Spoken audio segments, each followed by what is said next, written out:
Greetings, adventurers! As you're aware, Dark Dice is a passion project, a hobby that we really enjoy working on, and its popularity is pushing it closer and closer toward a career.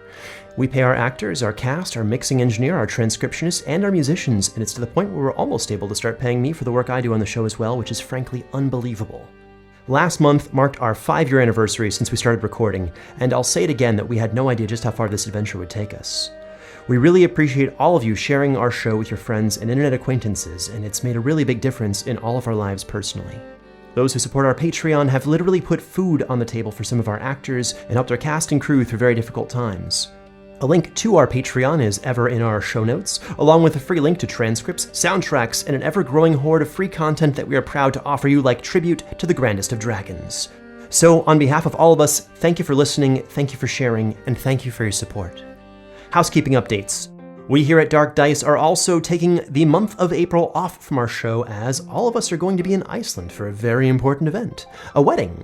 You may not be aware of this, but the voices of Father Westpike and Rowena met while playing Dark Dice in Season 1, became really good friends, partnered on the Lucky Die podcast, started dating, and a few years later are getting married in real life in just under 2 months. So we'll all be there and thusly unable to release an episode. However, while you wait, you've got a few options. First, we'll remind you that our first role-playing podcast, Liberty Vigilance, is still available in its amazing 16-episode glory, featuring the voices of Ashley Birch, Space Ghost, Peter Joseph Lewis, Caitlin Statz, and most of the Dark Dice cast. But enough from me. Let's get started. Shalis de pace. Salis. Do you seek him? Do you seek him? Do you seek him? Do you seek him?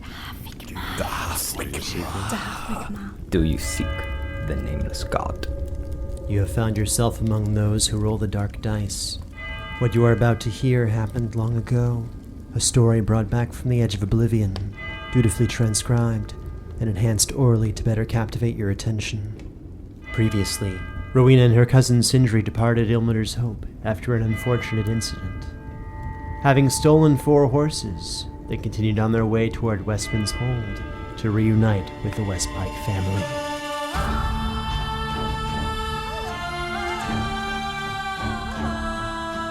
Dark Dice, The Long Road, Chapter 13, Questionable Associates.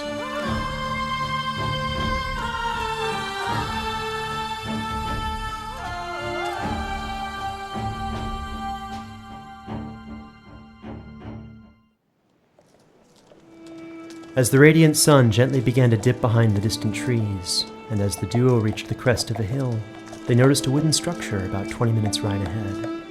The building, presumably an inn, appeared to be equipped with stables, and was located next to a large river that the highway would ultimately pass beyond by means of bridge. Sindri and Rowena remembered this Riverside Inn as being about halfway between the city of Auden and Ilmater's Hope. A small dirt path gently departed from the main road just before the river's edge, following it eastward through a halfling settlement Sindri had once visited. Father Westpike slows down his horse and looks to Rowena. An inn does not sound bad, does it? Yeah, I mean, I can always try and sink the room and board. It works. I have some coin which we can use. We're better off using that for things like getting you some rations and whatnot, so... Getting us rations. Yeah, that's what I meant. We will have some soup and bread here. Rowena paused for a moment, crossing another pound of weight off her character sheet, and continued toward the inn. 20 minutes later, they were before the Riverside Inn, which was equal parts charming and clean. A wide covered wagon was parked nearby, guarded by an armed and armored human with a spear, metal chestplate, and matching helmet. The wide wooden door to the inn looked inviting, made more so by the glow of the fireplace, and muted sounds of conversation through the windows. Do we hear the sounds of another bard? Notably, the sound of music was absent, indicating the lack of a rival bard. Yes! And it was yet near dinner time. A young halfling... Actually, we can say that now. Stoutkin or halfling. Let's go with Stoutkin still. Stoutkin boy with red hair and freckles, perhaps 15 years in age, saw the teams approach and moved to greet them. A sudden enthusiasm hardly contained for no reason that was readily apparent to the cousins or their horses. Hello. Indeed. Hello. Welcome to the Riverside Inn. I'm Squabbin, and I'm here to make your stay as easy as possible. Who are you guys? Are you mighty adventurers? You are staying the night, right? Squabbin. That's a fantastic name. Yes. Thanks. We intend to stay here for the night. You have stables, yes? Of course, right over here with the green roof. I can help put your horses away for you if you'd like. I can do that. The boy was clearly excited at the prospect of guiding such large horses. You can help us. And Father Westpike hands him the leash to the second horse. Thanks. Okay. Now for 4 horses, that would be 10 copper for all of your horses for 1 night. Is that okay? We'll feed them, and I will personally brush each and every one of them. They will be happy horses by the time you wake up, and happy horses make for happy travel. I'd like to offer, to yourself and other members of your fine establishment that I'm a travelling bard. Oh, really? So, perhaps I can trade at least some of my services with your kind permission, you know. That would be really amazing. I, for one, would love to hear your music. But there's a problem, my lady. Freyna, the owner of this fine institution, the wonderful Riverside Inn, would normally accept your fine offer, except she has a young baby, and for the next few months there's no music after dark. Or during the day, most times.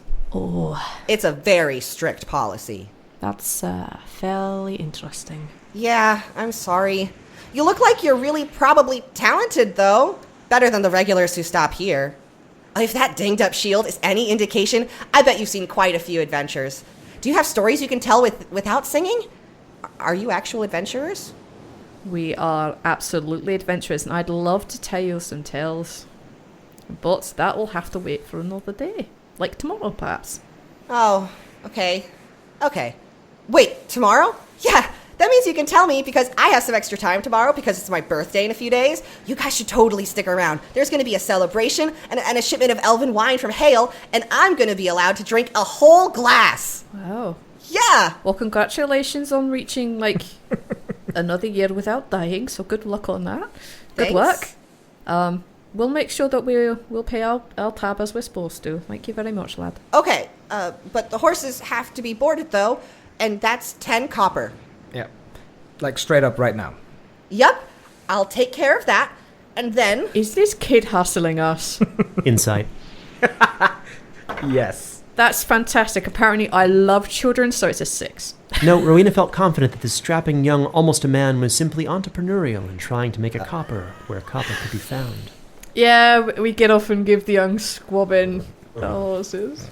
I hand the young lad 10 copper pieces. Here you are, lad. Thank you.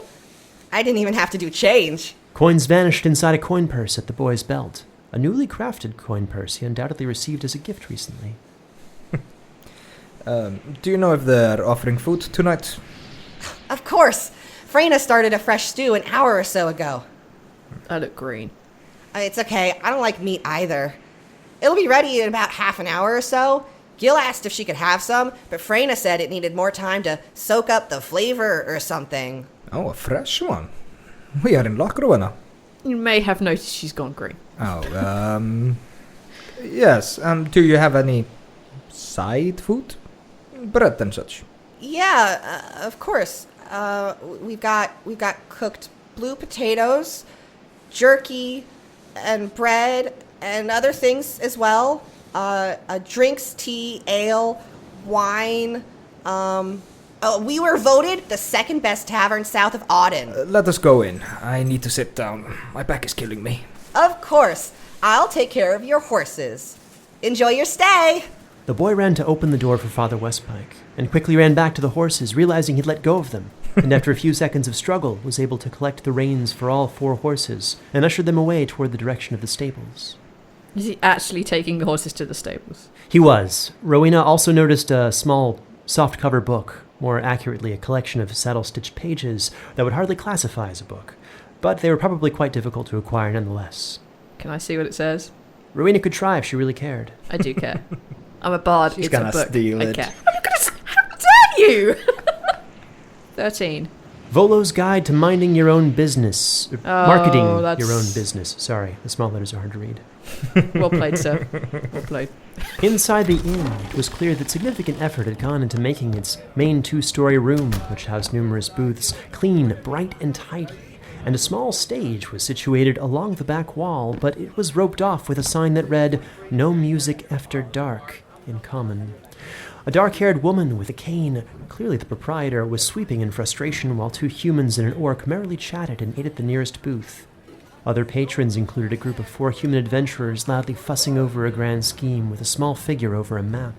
And a final group of 3 humans in immaculate armor sat at another one of the booths. It took a moment, but Rowena's keen perception also spotted a lone drunk passed out under one of the far booths. This was a large tavern, with the warmth of chatter and burning wood within its hearth. Father Westpike's gonna approach the barman. The duo approached the tan-skinned woman, a human who appeared to be considering if a particularly high spiderweb would be worth the effort, and ultimately deciding it was not over the course of the conversation. Hello. Hello, I'm looking for food and board for 2 dwarfs. Food and board for 2 dwarfs? Yes, we have a few rooms available. Would it be a single room or 2 rooms? Whichever is cheaper. We are on a budget. 1. I don't know how it is where you come from, but on the surface, 1 room is almost always cheaper. Will 1 bed do, or do you need a double? Prefer 2 sleeping quarters. Sleeping spaces. Okay, that will be 15 copper for the night, which includes the stew over there. I understood you had bread and potatoes? That comes with a stew. I'm quite tired of stew. It is a tiresome food. I wish to fill myself with something a little bit more wholesome. She shoots you the most, relieved look at the world. Father Westpike's not completely oblivious. I'm gonna go ahead and say that. Yes, he is. So, Bread and potatoes for 2 dwarfs, please. I'll throw in another copper. Picky eaters, eh? I'll start on the potatoes then. Hey, Freyna, can you get us another round? We need more drinks over here. I'll be with you in a moment. Do you need some help? No, I can handle my job, thank you. Didn't you just have a little one? Yes, I did. Then he grew up. And that's why I have a second one. One to watch the other when I'm busy. Ah, smart, but you sure you don't want a hand to make things a bit easier for the night? She looked at Rowena appraisingly as poor rolls were made.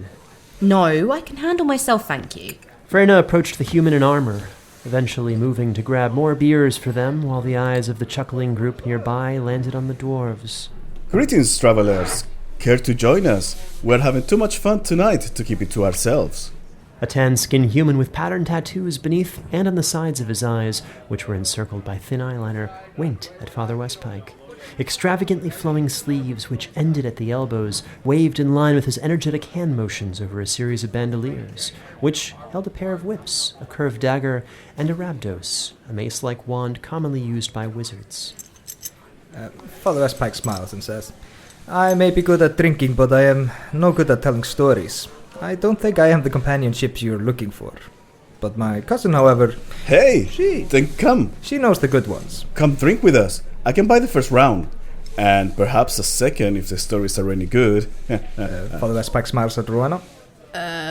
She looks a little concerned, and then she just shrugs her shoulders why not? Sure. The human sat with 2 others. First was a smiling orc covered in the professional garb of a surface merchant guild, clearly enjoying a swig from his deep amber pint. A bronze mace was at his side, as was a strange weapon Rowena recognized as a collapsible spear, and noted its various interchangeable heads on a custom belt over one of his shoulder pads. The third and final figure of this group was a smiling half-elf woman with a uniquely distracting hairstyle which very intentionally pulled attention away from her more elven features, lending to the cousin's original impression that she was human. A guild tattoo on her neck contrasted her pale skin, and though she had facial piercings which gave a sternness to her kind expression, her clothing indicated to Rowena that she was a guild scribe. Armed with a short sword and a series of tubes that undoubtedly contained scrolls, her occupation was confirmed by the bright red quill which undoubtedly possessed some form of magic.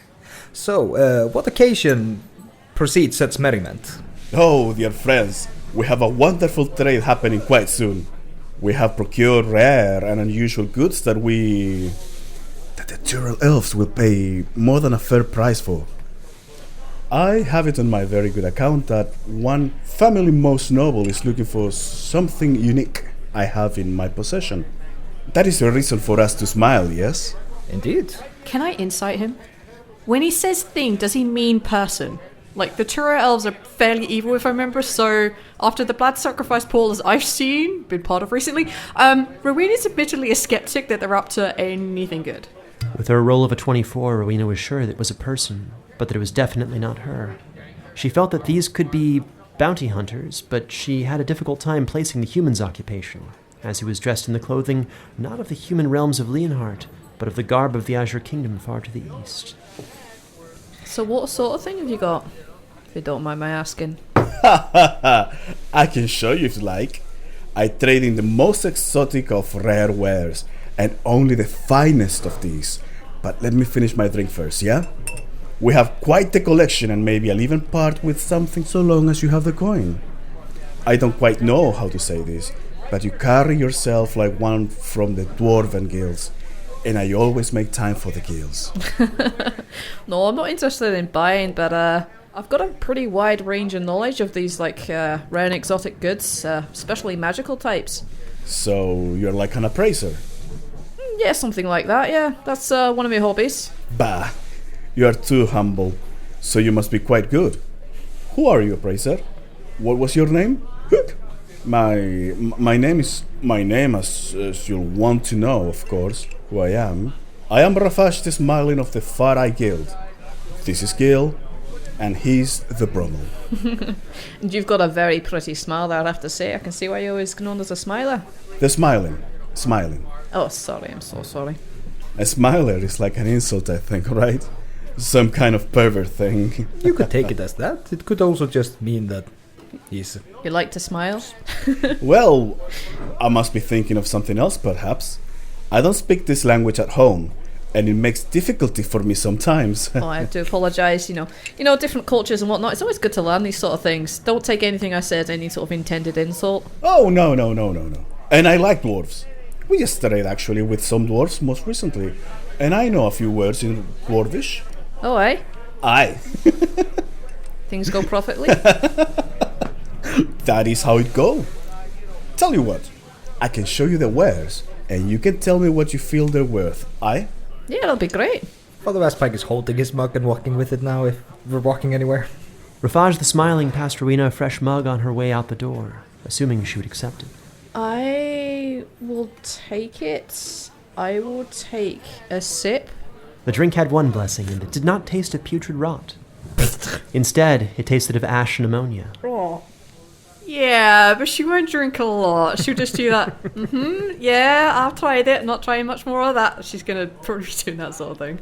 All right, my friends, right this way. The duo, now armed with pints, was led outside to a covered wagon where, with a twirl of his rabdos, the cover magically rose and extended, creating a covered viewing area for the assorted goods within. The human guard, who was not expecting Rafaj's magic, was briefly startled, then proceeded to fake his surprise into a wide stretch. Each of these has extremely valued properties and is a true rarity. Look upon my collection in wonder and tell me what you think they're worth. Rafaj spoke with a grandiose wave as the trailing cloth, roughly eye level for the dwarves, waved by to reveal a series of metal cages, each housing a different living creature. The colors almost implied a circus of curios, but the creatures within. First is a rare cycloptic, bright-coated gaze lemur of the Underkingdom. Is it a horrible abomination of the deep elves or giants? Or perhaps curious mutation from living in close proximity to their foul magics? None can be sure. But surely such a rare find is of interest to an esteemed collector, or a dwarven child who you forgot to buy a gift for. His former master, an evil, foul, devouring princess trained to a variety of every commands, including sitting, stay, eat, and my favorite, dance. Dance! The small, brightly striped creature in the immaculate cage began a sad jig, rubbing its small shackles over hairless patches of skin. I'm sorry, he, as soon as he says this word, he Sindri's face kind of drops. My wife is not a fan of small creatures. They unsettle her. Oh, it is my fault. I did not mean to unsettle you. Let me show you something else. Okay, here. Wingless but feathered. I have with me for a brief time that which the elven prince so rightly desires. An evil beast, a chimera, capable of creating any sound imaginable with perfect accuracy. The cage which Rafaj motioned to housed a stoutkin-sized, gaunt humanoid with a bird-like head and talons, feathered, and with weary brown eyes that glared at the human with an unexpected hatred, as the voice of Rafaj was produced from its mouth. Greetings, I am an feathered beauty, capable of creating any sound imaginable with perfect accuracies. I said accuracy. Rafaj placed a threatening hand over the Rabdos, and the creature fearfully replied, Capable of creating any sound imaginable with perfect accuracy. It took little effort for the cousins to see through Rafaj's smile and find the measure of the man beneath. So, what do you think it's worth? Let me see what else you got.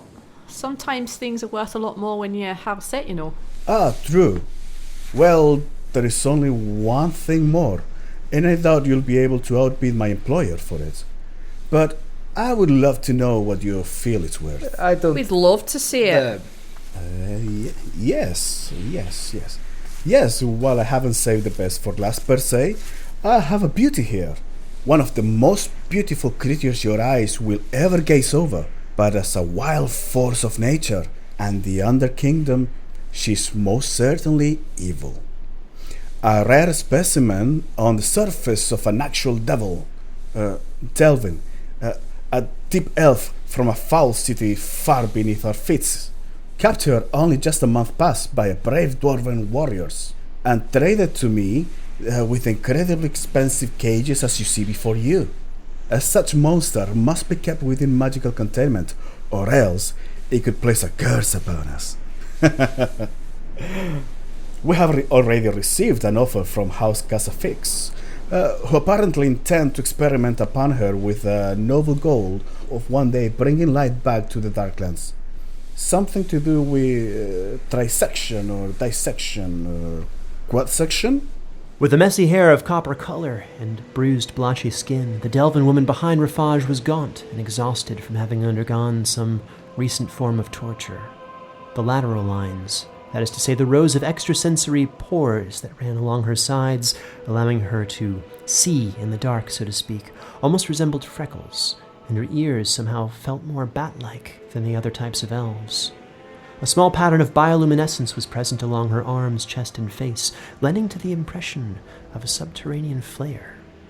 But there was no malice behind her amber eyes, no fangs along her blank expression. Humans and dwarves alike had made up demons where there were none, but whatever cruelty deep elves were unlikely deservingly renowned for, a far worse injustice had been imposed upon this woman, whose mind clearly drifted to thoughts far away from the dwarves, the wagon, or the Riverside Inn. So, what do you think?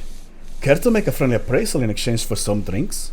So, let me get this straight. There's a cycloptic lemur, there's a feathered chimera, and there's a deep elf. Perhaps we should go in and drink on it. I mean, being a bard and all, I can tell this is true. No story has ever started out with, we were sober at a pub. This is true, but we're all 2 or 3 drinks in. But I'm not. See, I've only had like a sip of this before you brought me out here to view your wares. It's hardly fair. We've got to catch up. With another wave of his Rabdos, the canvas once again moved to cover the wagon's wares, and the guard was caught off guard a second time. A few paces later, the trio returned to their seats within the warmth of the bar. So, my friends, that's what I've been up to. Now, how about you? I see that you're a noble from your little shirt thing. Rafaj motioned to the Cordellum emblem, clearly visible on Rowena's chest plate. Yeah, as I said, might be a professional appraiser for a certain guild. Well then, what do you think they're worth? What do I think they're worth? Yeah. Well, to be honest, it looked like she's a bit cracked and broken, so I don't think she's worth very much. And she's think of her as not as a living thing, but as a resource for tests. She's clearly Delvin, clearly sinister, clearly evil. Now, what if you had a living one to experiment on? These various like weapons, magics. That's pretty useful for your clan. Now you have an advantage over the Dolphins in a fight. It's a pretty interesting prospect, I have to say. That is the value prospect that I intend to say to House Casafix. I'm sorry, Father Westpike spent a bunch of time in the crag. Do I know other light-sensitive creatures? Something I know that would stay away from where the light would shine down the crag? Light sensitivity is known to be common among Delvan orcs, some giants, dwarves, and even humans who spend enough time below ground, and among certain monsters. Some creatures even lose their powers under the light of the glorious morning lord. Perhaps not quite to the same level as vampires, but Father Westpike had only heard rumors or legends at best, and lacked first-hand experience with these matters. He also currently believed that wolves were among the light-sensitive, after misunderstanding a story about a farmer who scared away a wolf with a torch. As I said, she's a little bit cracked and broken. I mean, you want someone who's natural, so to speak, because you don't exactly know how terribly you've broken her, because you could have broken her to the point where she doesn't act like she would normally. You know, maybe she's coming around to this whole light thing if you've been, not dealing with her correctly. And that creature of hers... No. I took the cautions. She came straight from the dwarves. She came straight from my lot. Yeah. They captured her very well. Good conditions, so yeah. They took her to the surface, which is where I was, and then I took from Volas and brought here. I've been sure not to expose her directly to light. Father Westpike wants to insight the guy. He's talking a lot about the drow. Does he seem desperate to get rid of her, or is he just playing her up to see if he can get a good price? That's a 21. Woo. Father Westpike felt confident that he hoped to start a bidding war between the dwarven guild he assumed he represented as nobles, because of reasons, and the elves. And that other thing you got, was it speaking bird parrot? Oh yes, unfortunately I cannot sell you him. He's completely off the table. This is, he's like him, if you have 50 platinum, we talk.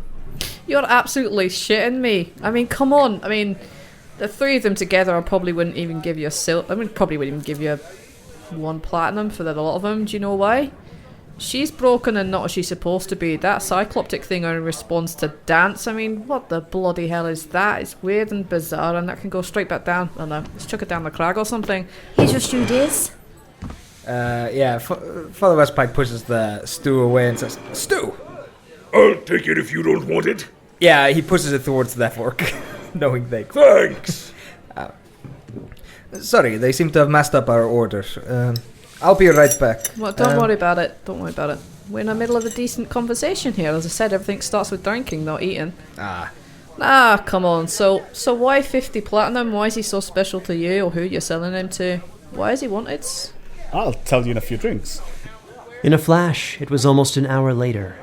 The drinks had arrived. Rafaj and his men had partaken in a few glasses, slyly giving a more accurate appraisal of the elven woman, and the cycloptic bright-coated gaze-lemur took only the most polite of sips, avoiding her mug as much as was dwarvenly possible, while Father Westpike, concerned about the discussion, drank in nervous moderation, afraid that action might soon be taken. So, to answer your question from earlier, the creature I have is a rare chimera. Not just a word-stealing fiend, as I mentioned, but a mimicker of gestures and movement. So it's not just anything, it's something special. Yes. Do you know the story of the chimera? Have you heard how they are the spawn of terrible alchemical experiments? Of course I have. I'm a bard. Okay, good. Clearly no history lesson needed for Dwarven Bard. You probably know history lesson better than I, perhaps. Well, certainly, Okay, so think this. You were looking at a smith who can recreate any elven rune, any dwarven weapon. He just must see the way it is forged once. Imagine what a weapon he could be to rival a forge, or for a royal armor, or a dying art form. So many often look the ways of magic and think it's magical, but overlook the practical applications behind such wonders. Yeah, I can see that. Why'd the Cordalam not buy it from you? Well, you can buy him back if you have the coin. We sold him. Now I understand why it's going to be worth at least 50 platinum to you. Yes. You have to think, young girl. Hey, think. just because I'm young doesn't mean... Just because I look as beautiful as I am doesn't mean I'm as young as I look. Don't assume anything. Apologies, married lady. Thank you. And she just looks confused because I think she missed that earlier. Your husband is certainly beautiful too, in his own way. He's you have good tastes. He's a nice man. I could tell from his eyes. Father Westpike is spitting his spear back into the mug. What? Rowena just like pats him on the back, like, it's alright then, love. You take your drink one at a time, and we both know that you can't be drinking your drink like that, love. And I'll just give him back a peck on the cheek because it's just funny to her. I feel it's not quite as valuable for the woman. She's obviously worth more than a wagon from the value of such research, like you said, but perhaps not as much as I'd hoped. I lean back and I try and order like even stronger booze for these guys. Freyna, I want like the strongest thing you have to drink. The strong shit, see? A lot of us are celebrating, so at least bring one over for him. And I point to the dude we've been chatting with, Rafaj. And obviously my husband. I gotta get him one too. Gotta be careful about what I'm drinking, so No, get us two of the strongest. We're celebrating, so please. Oh, congratulations. Yeah. She nods back and winks. I really hope Sindri can't see this. Oh, Sindri heard all of this and he's staring into his mug like Jesus fucking Christ. The chatter and drinking continued, and a few minutes later Freyna returned with the strong shit. Spirits so potent they could be smelled even before they reached the table. Oh, excellent. I'll tell you what, I'll It'd be 5 copper for the drinks. They're special spirits. Yeah, that's fine, and I'm just gonna give her the 5 copper. Alright, at one point, Father Westpike takes the super strong drink that she bought him, and he smiles at Rowena. Drink up, and love. puts it. I mean, I've got to get you to drink this. Come on. Yeah. And then she would just like whisper into his ear and make it look affectionate. It's like, we need to get him really drunk. We need to get them 3. Yeah, he chucks it back down, and then like a dwarvish goes like, yeah, that's right. As a Constitution saving throw is rolled. I'm so sorry. Haha, 20. Father Westpike was in good spirits as he drank good spirits, retaining his wits as the warmth spread throughout his body. He had no idea what manner of drinks they were, but surely they were delicious, and would have no difficulty felling an ogre. Rowena, honey, this is very good. Oh my god. You fucking idiot. Has he recognised the name? 16. Rafaj was focused on having a good time, and in doing so he achieved peak drunk condition, which for some reason made him less chatty. His half-elven assistant, however, the one with the quill, seemed to perk up at the mention of this name with apparent interest as more drinks arrived, before Rafaj and his assistants. Cordalum, you said? Yep, that'd be me. You're actually a member of the Cordalum Guild. She points at the symbol on her chest. Yep, that's me. Drop it, Gil. We said we're having fun. No bringing businesses into this.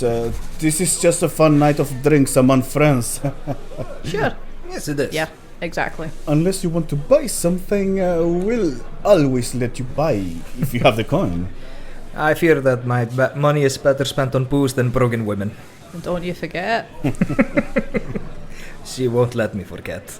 Father Westpike gets whatever's left of the mug he spit in earlier, clinks it against whoever's sitting close to him, and chucks the rest of it.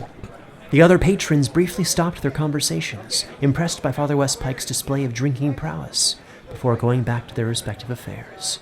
Clearly they had never seen a dwarf of Westman's drink. One of them actually stood to pat Sindri on the back before returning to his corner. That was quite impressive. Thanks. Father Westpike's gonna stay off the religious zealotism, and he's more just gonna tell drinking stories and just whatever he can. He doesn't have many.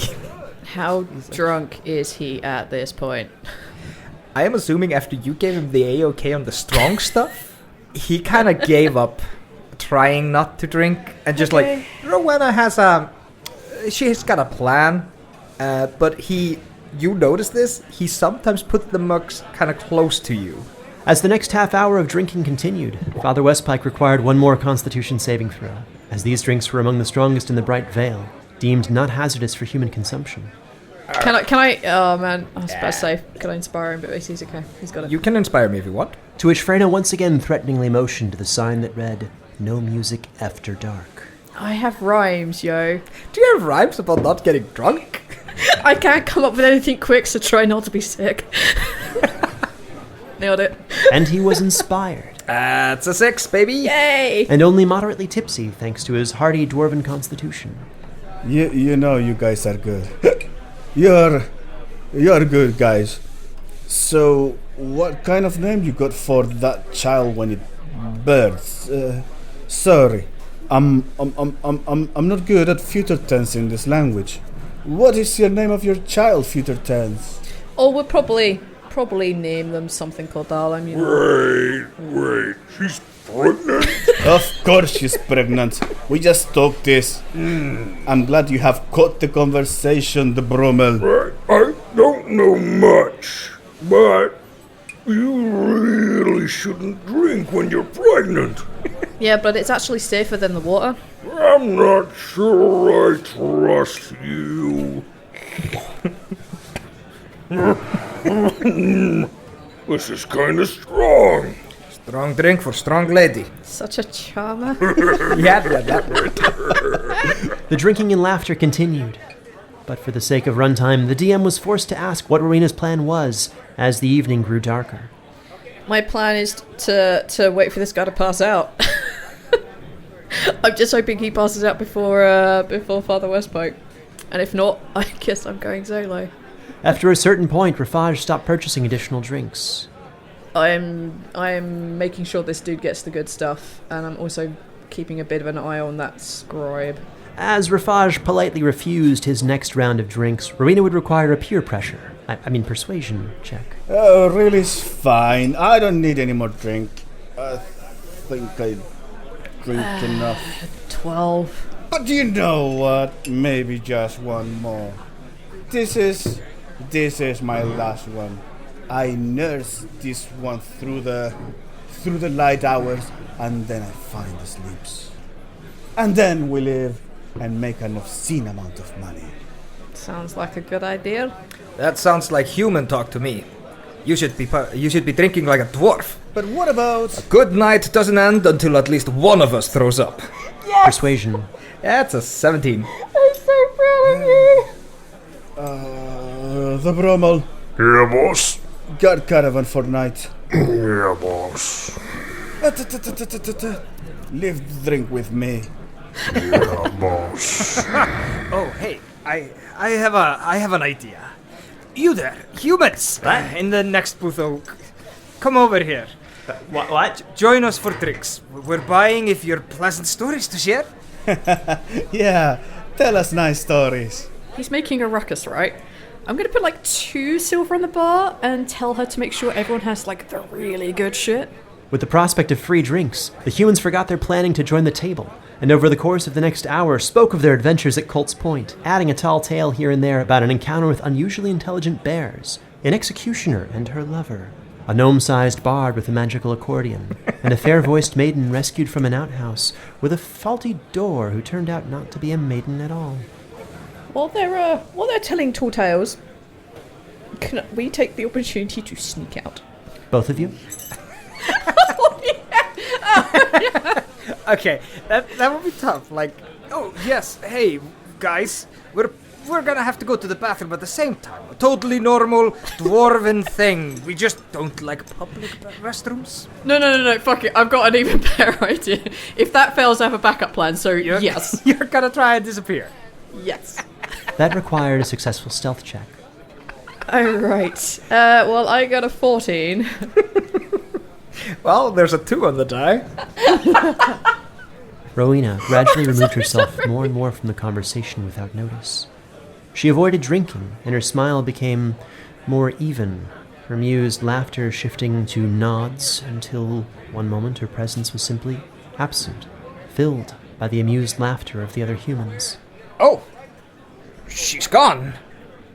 I think we're doing the thing. Father Westpike did his best to slowly back away, but a large human hand firmly found his shoulder. Hey, you're gonna miss the best part of the story. God damn it, Eyþór. So, noticing that my partner in crime is not there, I'm just gonna go back for him. And I lean over and it's like, excuse me, but we need to have a little bit of quiet time when it's just the two of us, so I thought I'd sneak out a bit quiet, like, but apparently he's not quite as subtle as he used to be. And I'll grab him with I'll put my arms around him and just like pull him out, and a bit of an over-exaggerated wink to the guys. The rooms are that way, guys. Yeah, but sometimes you really like freedom, you know, the feeling of the air on the... So we're gonna go outside. Father Westpike does the biggest shoulder shrug in the fucking world. It's like, Freyna scowled, a scathing motherly scowl. Father Westpike, who was the only visible target to Freyna, took 1 psychic damage as his psyche was crushed under its weight. But he was able to escape and walk outside without anyone being the wiser, or any diminishment of the merriment around that table. And with that, their daring plan was underway.